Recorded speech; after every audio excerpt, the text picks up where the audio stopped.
podcast for professionals with executive oversight of or aspirations of leading the safety and security function for their organization. I'm your host, Ken Carrasco, and joining me on the podcast today is Ellen Steverson. Now, Ellen is the founder of StartingBlock Career Services LLC and a five-time certified career management expert, conference speaker, author, and career strategist with over 15 years of experience helping professionals, corporations, and universities strengthen their careers, programs, and leadership presence. She's a featured ASIS International and Global Security Exchange speaker and Career HQ resume coach. Recently, she presented at the ASIS San Francisco Bay Area chapter's NextGen Symposium. Ellen has partnered with many industry-leading organizations, including the National Résumé Writers Association, where she serves as a longtime conference presenter,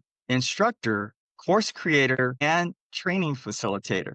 Thank you, Ellen, for joining me. Thank you, Ken, for having me. Yeah, it's great to see you. On the podcast, I like to start off with what I refer to as leading with value. So what's one thing, a bit of information, or something that the audience can take away that's actionable for them right out of the gate here? As far as action, well, I'm an avid networker, so I always tell people you are welcome to connect with me on LinkedIn. And then if you connect with me on LinkedIn and say you want to schedule a call with me, I'm always generous with my time. I'd be more than happy to schedule a Zoom call with you if you're out of the country or in the country, or if you prefer a phone call, always happy to jump on a call and answer questions and talk to people. That's great, Ellen. Thank you so much for offering that and you're a great resource. We just met, and I got to tell you, so I was also a panelist at that Next Gen Symposium for as the San Francisco Bay Area, and I really enjoyed the session. The just the way the flow went and the content, I thought it was very valuable for the folks, attending that. But I walked away. I was really impressed with you and your content. I mean, it really resonated with me as an individual. And so the content in particular, you talked about one career, one path. And I had never really considered that before, Ellen, right? When I thought about what in my own terms in my career, this was not something that I really had really put some thought into in terms of the way you've captured it and the way you articulate it. So I want to take a deep dive into this because I think it's so valuable for people to get an understanding really of what does that really mean? One life, one career. So, in the career development world or professional development world or colleges, universities, most people will hear, statements like, oh, I've had multiple careers, or return back to school and become a security expert and start a fresh career. Even leading organizations like world forums and things like that globally will refer to them as different careers. The problem with that, though, is every time you think you're starting a career, that means you're kind of saying, I lost all my other skills and I'm bringing nothing forward with me. And that's not true. I was a executive recruiter back in the day. We used to call them headhunters. And, I learned at a very young stage in my career that the people I was helping at a very high level were using their skills in a way from earlier, and they were bringing them forward to the next career. And so I started coaching people on this. And I really, somewhere along my journey over the last 15 years, I have been saying, you have one life, one career. And I was amazed at how people would say to me on the phone, like, God, my anxiety's just gone hearing that, Ellen. Like, especially my new college grads are kind of like, I'm like, why do you think you have to get it right your first year out of college? Because really no one does that, right? Or, I recently just worked with a very nice gentleman in the insurance industry who gave up. Now, these are his words. I gave up my career during my divorce because I became the main parent to two daughters and I need to give up my career. I said, really? So you haven't worked in 5 years? And he said, what? No, I've been working. And so he goes on to tell me what he does over the last 5 years, which was non-insurance. So he thought, but he was trying to pivot back in. But in reality, everybody makes career decisions based on something personal usually. And again, we do it for the people we love, things we love, things we hope to have, goals we want to have. So when you separate out your career into these separate things, you're really losing a lot. So once I started coaching him on saying, no, that's not right. You have one career, you pivoted to manage something that was a priority, raising your children. And there's nothing wrong with that. And even myself, I was a stay-at-home mom for 6 years. I had absolutely no problem pivoting back into the workforce because I was so strategic when I stayed at home. And I really get offended when people write in or talk to me and they're like, well, I gave up my career to be a stay-at-home mom. I'm like, no, you didn't. That was just part of your career path. So again, it's this mentality of keeping your career aligned with your life, because that is career management. I'm very passionate about the term career management. And even though most of us are doing it the best we can, and we don't maybe use that term on a regular basis like I do, I really want to start a movement where everybody starts saying career management and everybody talks about it, even at the dinner table, a coffee shop, or whatever, because it eliminates the frustration because no one has a clean career. No one does. No one has a clear path. There's bumps and all that in the road. It's all how you pivot and get back up. Okay. Like it's not about a great career. It's not about having the best career. It's about having a career that lasts your whole lifetime, and hopefully along your life, you've had happy moments, great moments, wins, and then we all have the bumps, the hurdles, the health, and the other crap that goes on in our lives. So again, it's a very realistic approach of one life, one career. And just like you, when you heard me saying that, like prior to our conversation on the stage and prior to hearing that, how did you describe your career? Well, yeah, I used to say that I left the industry.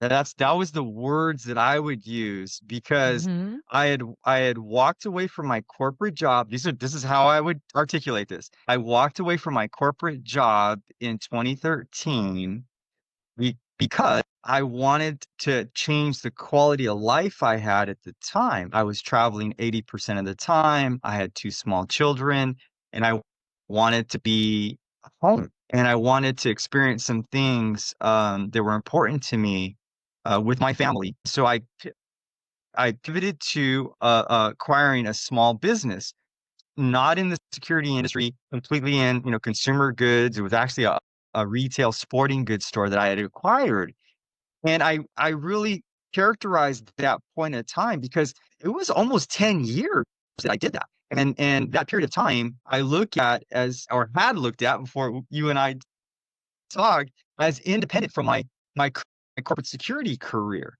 And I really didn't bridge the two in any way, shape, or form. It was really about me spending time in my business, having my own business, being the number one in that environment, and then going through a process of learning new skills in that particular industry.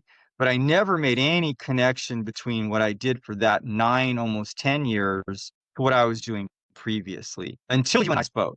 And it was an epiphany for me when I heard what you said, when I was on that stage, when we were in that panel together. And that really resonated with me because, as you said, a lot of folks have made different choices and characterized that period of time and separate it and almost talk about it. I almost admit to like, well, it's just sort of a side thing that I did. And now I'm back, right? Now I'm back in the corporate security space. I'm back, being a security professional. And so, thinking about it in those terms and trying to discuss it when I'm interviewing or talking with folks, I always look at that period of time as being, separate from what I'm currently doing and what I did previous. And so now I'm trying to deliberately, right, make an effort to try to start thinking about how do I connect the dots. And this is where I think it's really huge because this is what you provide. You provide the guidance and information and resources that helps people connect the dots. And can you expand a little bit more on how you do that? Sure. So yes, so I've been in business now 15 years, and 98% of my clients come to me through referrals. And And that's mainly why, because I consider myself a career communicator. I'm the person kind of, for fun, like poking at my clients saying, okay, so why does that matter? What does that mean? Let's dive a little deeper into that. So then what happened? Because I'm getting people to understand what they really do, how they really do it, and what they do differently, how they bring value to an organization. A lot of it has to do with business fluency too, or business acumen. Business fluency evolves into business acumen. Most people, again, we're not trained naturally to look at our role as a organizational value. So again, most people say, my name is Bob, I work in insurance for so-and-so, instead of connecting all the dots. So what I do is I work with people to connect the dots, help them understand the value they bring, which, AI cannot do for them because again, you have to know a prompt to do that, right? And even then you can't read it back because you haven't made the connection. You almost need somebody to kind of banter with. I always say to people, come and banter with me. And we go back and forth on this type of things. But once you start to see a through line or a common skill or a trait, like I've written probably more security resumes and LinkedIn profiles. And I remember one time I just did probably seriously like 20 Secret Service in a row, it seemed like. And what I loved about it was, I had a colleague of mine go, how do you write 20 security resumes over and over and over again when they do the thing? They do the same thing. And even if they do the same thing by title, maybe in the same department, some are, Secret Service, federal, right? They're not all just staring at a president or staring at a vice president all day. They're doing something and they all have a uniqueness about them, like what they bring to the table. So what do you value? But, and some would say, I'm known for my integrity. Like for me, I say to people, I'm known for being candid because I am very candid and I'm very honest. So I'm kind of known for that. I'm not everybody's cup of tea because I don't sweet talk people. So again, we're all known for something. We either acknowledge it and become aware of it and use it as our superpower, or we ignore our flaws sometimes, and that can be a problem as well. So when people work with me, that's what they're getting. And then I always say, kind of as the gift, the bonus is your resume, your LinkedIn, your branding, whatever we're doing, 90-day plan. I work with people on all levels, and even after they get hired, people still come to me. That's a big thing that people don't realize. Like your career doesn't stop at when you say yes to a job. It's now taking off again. So what are you doing during those? So how are you growing? Again, people at work aren't always the people you have to divulge everything to. So having a partner in your side pocket can be really helpful too for careers. But yeah, and to roll back what you were saying about your career and things like that, after we spoke, remember how we were kind of role playing, how I would teach you how to say something a little differently. The same with that insurance person. Once I poked at him a little bit more when we first started, he said, well, I work at a bakery. And in my mind, I'm thinking he's handing me a cookie across the countertop or a cake. And it turned out he was at a manufacturing facility making commercial breads and make, artistic, type of breads and all that stuff. But in reality, he was in operations. So I said to him, so you're telling me, because this is really one life, one career. This is a perfect point I'm going to make. I said to the man, so when you accepted the job in operations at a commercial facility, you never used any of your insurance knowledge? You never maybe had your fleet of trucks get in a car accident, and so you had to get on the phone with the insurance company? And he like literally went, God, I've never thought of it like that, Ellen. And then he started telling me about his fleet of trucks and how many car accidents and how he implemented standard operating procedures and everybody got a book. And it is so exciting to talk to people about their careers when they start seeing it differently. And literally, when I wrote his resume, he called me up and he said, my God, it has been so great working with you. I can't wait to share this with my network. He had a job offer and a secure job within weeks because he went back to everybody he knew in his network and stopped talking about how he left the industry. He had to give it up due to family issues. Here he was working in operations at a commercial manufacturing plant, nothing to do with insurance. Everything on his resume had to do with insurance. That was the field he was getting into. But guess what? He never left the skills at the door at the insurance industry and reopened a new door. We don't do that. It's one life, one career. Just like when you purchased your business, you took your leadership skills, your business acumen. Number one thing everybody carries forward is communications. So if you're very good at it, you took what you had and then you learn to adjust it. Like you're saying, new skills, new environments, we all learn and adjust. So it really about evolving and feeling differently about your career. It gives you that, you know, it gives you that moment where if everybody has a bump in the road. Okay, you had a bump, get up, brush off your knees, stand up straight, continue on. Think about it. Most people start their careers, and I'm going to be generous here. We're going to say 18, because not everybody goes to college, okay? Not everybody at 18. Personally, I feel like my career started younger. I love when I figured out that I can make money and be independent working, I started working right away.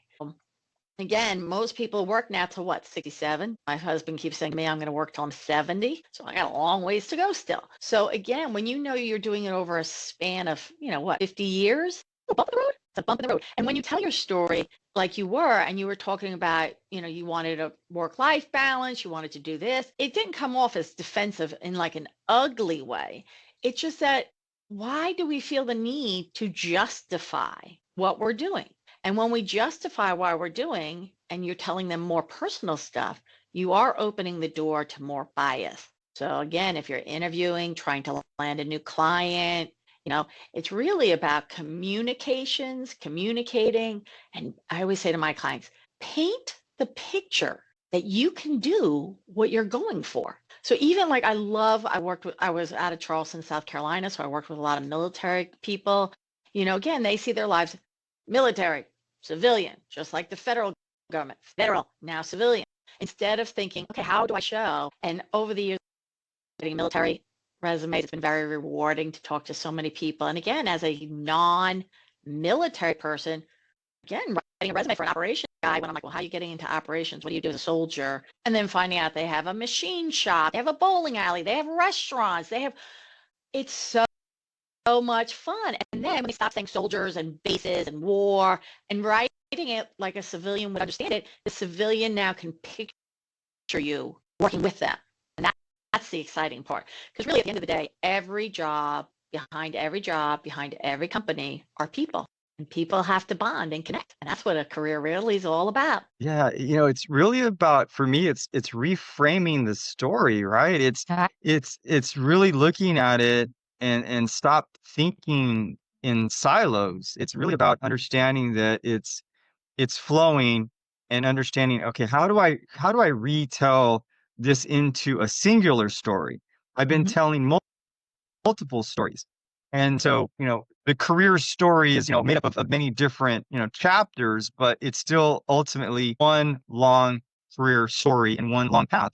And I think everyone has this, I think, of like what that looks like, and it's linear, but in reality, it's nothing like that. And success isn't anything like a straight line either. So I don't know why we sort of fall into this, and I don't know why I did. It's just something I think I just sort of assumed because, when you think about changing what you're doing or changing your title, no longer working with the same types of things, and you sort of, I think naturally sort of think of it as something completely different. But when I really sat there and thought about it, the irony for me is I actually started in retail loss prevention. So I was implementing retail security procedures in my research. Okay. Not really considering it, right, a part of security. It's just something, well, I happen to be an SME in physical security and started my career in loss prevention. And I was just doing these things because, I knew how to do them,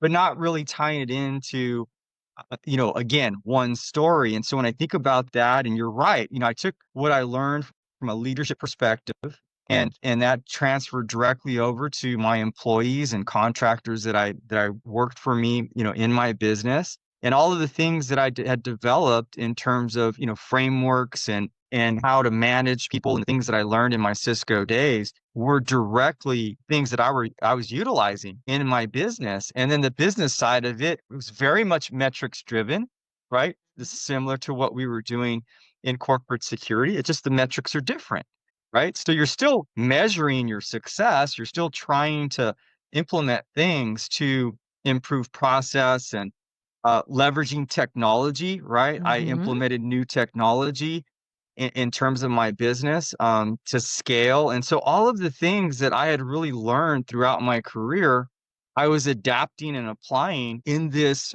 retail environment. And then also you talked about something that I think is really important. You talked about how candid you are and that's who you are. And for me, professional was always the thing that was my brand, right? I didn't characterize it as brand, but professional was very important to me. Mhm. People understanding or looking at me as a professional. And so that comprised three things that were very important to me. Integrity being the first thing, which is really trust.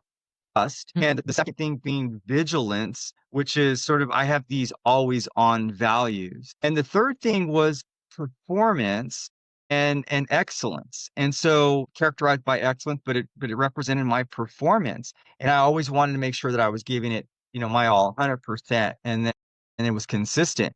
Well, I did the same thing in my business, right? I needed to, my customers needed to trust me. I needed to be always on available so that I could support them. And from a performance excellence standpoint, it was very, very important for me to have customer sat numbers, like the 5-star Yelp reviews and those sorts Mhm. of things that drove my business. So there was very much, direct correlation in terms of what I was doing and how I was doing it. So that's when I started really sort of, okay, digesting everything that you had talked about and then the conversation we had.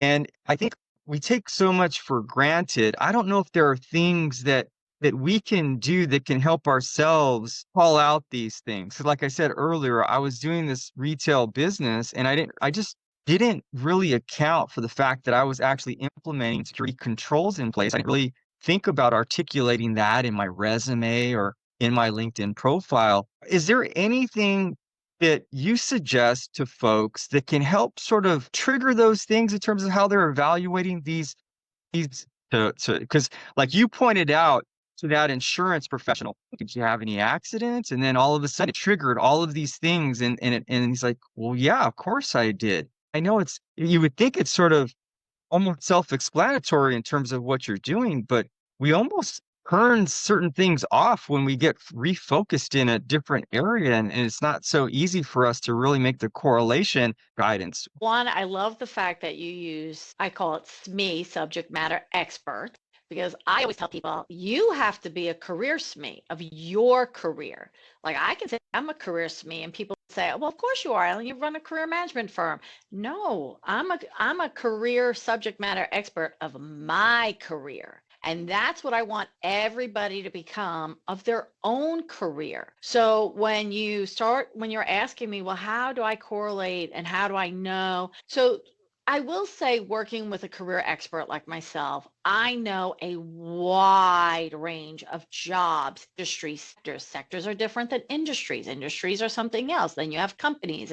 I'm always amazed when I ask people, do you work for a private company or a public company? How many people say to me, I don't know. Does it matter? Yes, it matters. So again, there's all like those little nuances that, I bring to the table that a lot of people aren't going to be able to push themselves. So having a trusted advisor, making the investment in yourself. I am a firm believer that everybody in America should have a real budget.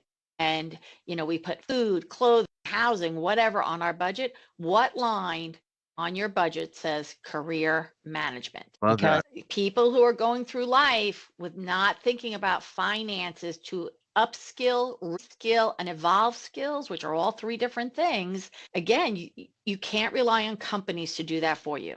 So just like a tree, you plant a tree and the tree will grow overnight. It seems like we look back and go, oh my God, my tree is so beautiful. But it wasn't announcing the whole time how it was growing to it at every stage. A career is the same way. Your career should flourish from you, not from a corporation or somebody saying, hey, I'm willing to send you to this training. And you go, okay. And you go, but really you want to go to the left and it's sending you to the right. That's not career management. If you know you want to go to the left, maybe do something on the right, but then pivot back to the left to get where you want to go. So as far as your question though goes, first of all, I think one of the core things is sitting down. And again, people just don't make this a habit. I call them career micro actions. Tom Pounder is a co-author with me of my book, and we call them career micro actions. So again, spending time to create habits of things that will impact your career long term. That's a career micro action. So, sit down and look. I went all the way back at a workshop one time a while back and, put down my first job. My first job was a paper route. My second job was waitressing, and I had a few other little things in between, no need for those details. But again, always loved to work because it gave me independence. But every job I could list always had to do with people and service. So again, I genuinely love to help people. If you go back to my mother, she'll tell you Ellen was the girl in kindergarten protecting somebody being bullied. If somebody was being bullied, I would befriend them immediately. That was before bullying was even like discussed. But that's just who I am. So that I don't fight anymore. I embrace that and I stay in services that I enjoy because I really enjoy people. So the first thing is sit down and really look at different jobs and then ask yourself, what did I really like about the jobs or what did I naturally do well in? We're all going to have things. Honestly, I don't really like to file. So I'm really glad we're getting rid of the digital. Going more digital than paper. But, again, we all have things about our roles we don't like. I want you to think about what you do like and you do naturally well, or what maybe on your performance evaluations say, and things like that. But then learn about skills. And in the future of work is going to be very skill-based. So my fear is that people are not understanding skills. And we really have to start talking about them, understanding terminology, understanding, for example, the number one skill is always and always will be, I don't care what anyone says, they can call it something different in a survey or one company might call it leadership. Might call it negotiations. Somebody else might say communications. But at the end of the day, communications will always be the number one skill. It is globally. But when you think of the word communications, when I ask people, can you communicate well? All my clients say yes. All my clients are coming to me, calling me, so they have somewhat of a career-minded focus, right? They want to do well in their careers. So they all think they have communication skills. Then it's up to me to say, okay, so you're a chef at a huge manufacturing plant. You have 7,000 people in your plant that you're feeding almost every day. Now you want to become a regional chef or operator of a restaurant in these big manufacturing plants. Okay, what regional experience you have? Right away. Well, that's the next level. I'm going to it. No, you should be doing something today to develop the regional skills. And then he asked, well, what kind of skills you talking about? I said, well, communicate. And before I could even finish it, he goes, I'm a world's best communicator. And he rambled off a bunch of things he's doing. I go, yeah, I hear you. That's cool. I said, but do you think communicating in Charleston, South Carolina might be a little different than communicating in, I don't know, New Jersey? Could the region area have a different humor, different personality, different cultures? So he paused and he was like, oh, I see what you're saying, Ellen. Yeah, think about hiring laws could be different. So again, one skill like communications, we have to learn to think of that as like the main umbrella. Just like in my visual in the book, I have one life, one career, and I have umbrellas, people holding umbrellas. Same thing, what's the umbrella? It's communication. What's dangling off the communication? Regional differences, but also negotiation. Empathy is part of communication. How about with communications, how you dress? I can't tell you how many people I've coached over the years that I'm like, you're dressing like I have owners of businesses who come to me and I'm like, you're dressing like your power washer. Well, that's because I get out of my car and I help them power wash. I'm like, okay, but when you're going into the meeting and, again, when I did outside sales, I literally, and I don't know if they still make this, but I had a butane curling iron, like a lighter has the butane thing or whatever. Yeah, I don't know where I found it, but I had it. So I'd be in a manufacturing plant in a hard hat with work boots on because I was out making sales with men and women in the facility, right? But then my next call would be at a purchasing office where everyone's in an office atmosphere. I'd be the girl in her car, popping off the boots, putting on high heels, taking out my little mirror and getting my curling iron, fluffing my hair back up. This was a little bit younger when big hair was bigger, So I fluffed it all up and then I'd get out because you have to, when you communicate, you're communicating all the way through. So think about it. If you're in security and, again, we all dress comfortably, but should you be dressing for the next role you want? What does the next role? Start being observant of what people are wearing around you. And that's the first level of communications, is starting to dress that part, right? absolutely. So know the skills. If you don't know the skills, get multiple job postings, get a yellow pen or do it on Word. It doesn't really matter to me. Circle, highlight, figure it out. And then you start to see like, okay, here's some words, leadership. Well, yeah, I was a leader in the military. Then I was a leader in security. Now I'm going to be a leader here. But now you have to paint that picture and communicate it with a story or a picture that really solidifies. See, it's not enough just to say, I'm a really great communicator. You have to back it up with a story. And that's how people really can tell when you're lying or you're BSing or however you want to put it, or you don't have the right skills because you can't tell a good story. And a good story, typically on an interview, will include a challenge. So are you good? Let's just make one up. Are you good at customer service? And then should include action and should include a result. That's the part most people forget, right? So if I ask, are you good at customer service? I'm amazed at how many people on an interview or when I'm working with them will just say, yeah, I'm really good. Great, give me a story. They're like, what? Well, the people come in, I talk to them.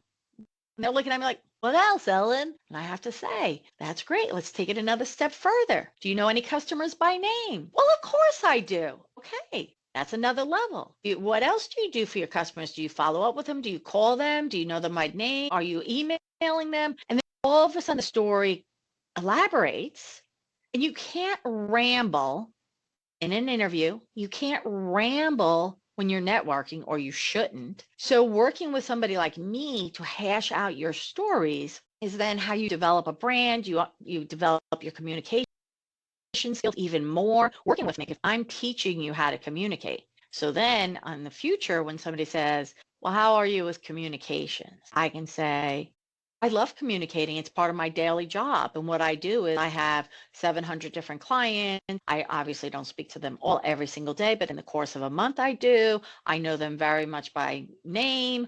I keep a CRM, my CRM updated, and I put in there birthdays, children, like whatever they tell me personal. So next time I call them, I know a little, hey, how's your son doing? Heard remember he graduated.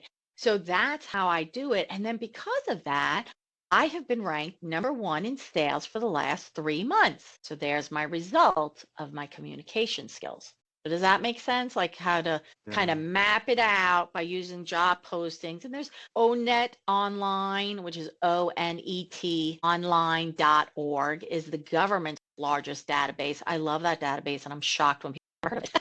But it's out there, and it gives you a good report of every skill you should have and things like that. So it's still up and running. It's still relevant. So that's another way to look at skills. That's excellent.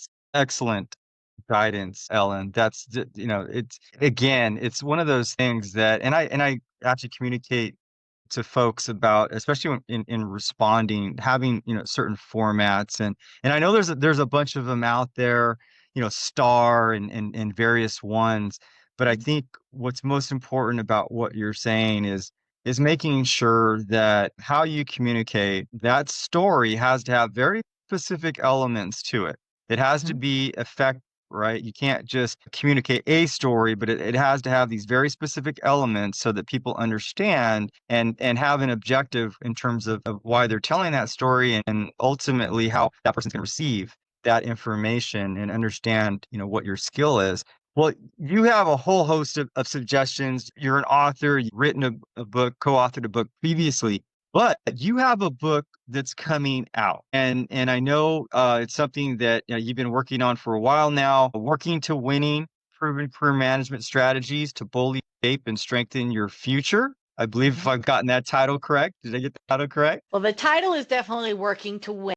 The tagline that goes with it has been changed a few times, but that is definitely the one that's resonating with a lot of people. It's the boldly taking your career, moving it forward. Great. Well, can you talk a little bit about what we could anticipate? Give us a brief glimpse. And I know it's coming out next year, but talk to us a little bit about that so that people have an understanding and something to look forward to, and another resource that they'll be able to utilize. Absolutely. So a colleague of mine, Tom Powner, and he's with careerthinker.com, and we have been colleagues for 15 years now, and we have presented and done and worked on courses together. So we've been like actively collaborating for 15 years. And we're frustrated. We feel bad that, again, we feel that out there in the world, it started in the 70s. Okay, so it's not something new. But when you go and somebody like me as an expert, and Tom, when we look at the old pictures and the diagrams and what they put on there, or even what they're teaching kids today, or not just kids, but everybody, it's like we're not talking about the entire picture. It's very one-sided. It's your career, do what you want, do what you love, and try and make money out of it. I mean, we've all heard this, do what you love and you never work a day in your life. Yeah, that's like the worst myth ever. Or the misinformation of, and if you Google this, Google it, how many careers will somebody have in their life? And the last time I did that, it was 12.9. So colleges, universities, schools, parents, we have been bombarded with marketing and all this. So we're not really talking about it in a way. And I just feel there's a lot of negativity. Tom and I both we send each other like, little videos and stuff like that. And it's always somebody bashing corporate America, bashing a CEO, bashing this, and really like nobody should have to work or whatever. I mean, work is incredibly fun, and it gives you the independence we all yearn for as humans. Okay. So we just kept talking about it. And finally, one day we both were like, we need to write a book about career management. Now, the problem with writing a book about career management is a very complex topic, which is why most people pick a sliver. Like, I'm going to write a book on resumes. I'm going to write a book on interviewing. I'm going to write a book on negotiating a salary. Companies should not and do not typically do a full career management cycle with a person because it involves personal information. And due to EEO, Equal Employment Opportunity Laws, and American Disability Act, which I ran an employability program for many years, so I'm very well versed on the laws, they shouldn't ask. Just like we should not divulge, I decided to stay home with my newborn baby, or I stayed home because I had a health condition, so again, you're breaking EEO laws when you're sharing that information. So we're trying to show people a career is really not just a two-way street, but it's a two-way street in a relationship that begins and ends. Now, could it begin and last a lifetime? You bet. And I don't put people down like that have had a long career. I don't believe in the myth of, oh, if you've been with one company forever, you don't have the technology skills, or you haven't kept up. That is pure bias. We all need to eradicate it, because my husband worked for one company for over 20 years and they were the leading technology corporation. So he was always in the thick of new technology. So all of that's lies. And we really have to take ownership of it, that it's our career and we need to push out all these myths. So Tom and I have taken on the challenge, and it has been a challenge because we are going to write as much of a thorough book as we can from every component of a career management, and we're updating it to be new and fresh, because as career coaches, we don't have hours to spend with people. So we do dive deep quickly, we move on and get to the next points, right? So we feel career management should be like that. So the book does involve a lot of career micro actions, a lot of learning lessons.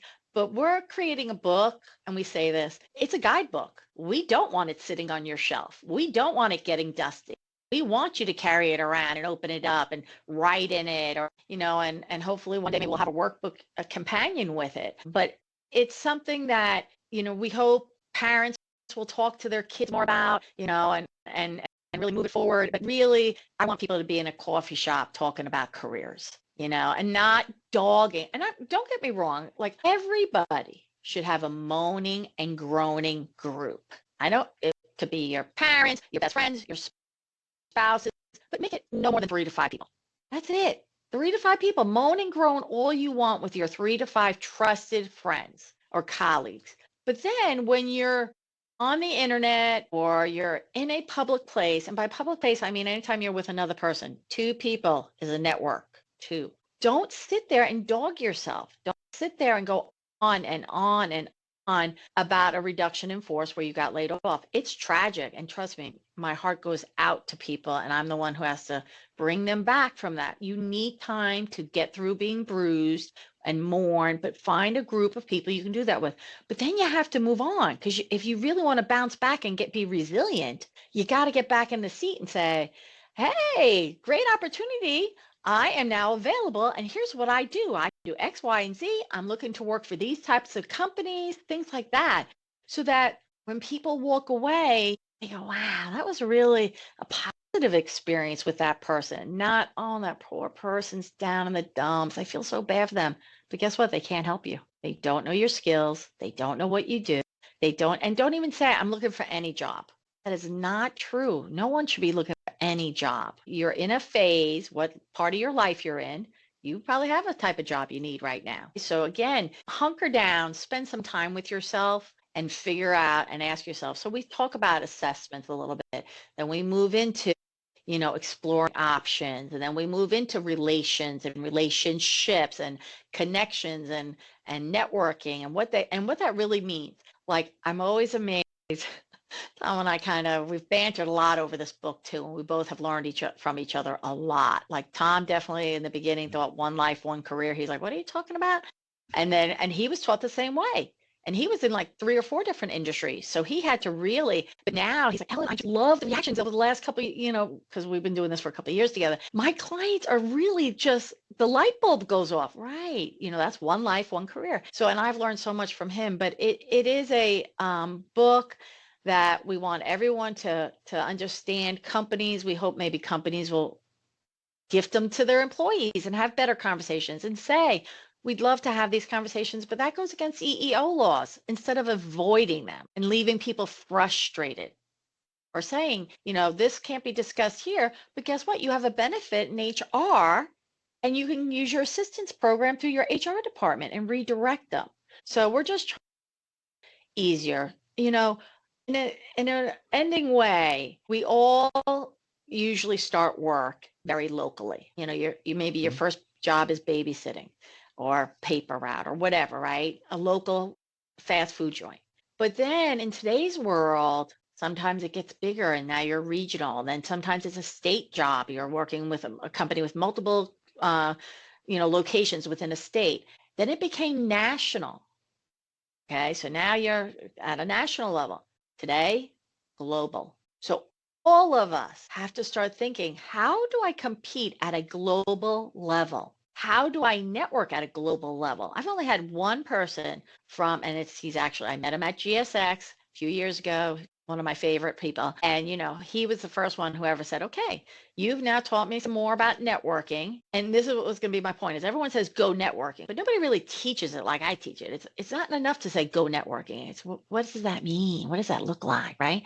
But he said, how do I do it at a global level? Again, just connecting with people on LinkedIn globally, that's not global networking, right? So we have to start thinking about our careers a little bit differently, because our competition, used to be in my old days, I could just circle a few help wanted ads and apply to a job, maybe 20 to 50 people.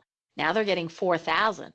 So, so it's that type of stuff. Well, I'll tell you, it's incredible stuff. I love your guidance. I love your energy. You're certainly passionate about this content, and I really enjoy having you on, Ellen. I'm looking forward. Hopefully, I'd love to have you back on when that book is going to be released.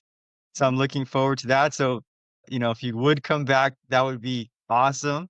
I'd love to have you back on when you're ready to go. But I just wanted to thank you for your time today and all of the information that you provided to our audience. And Ken, thank you so much for having me. I am very passionate about what I do. So I appreciate the opportunity to discuss it here with you today. It's been great. Thank you.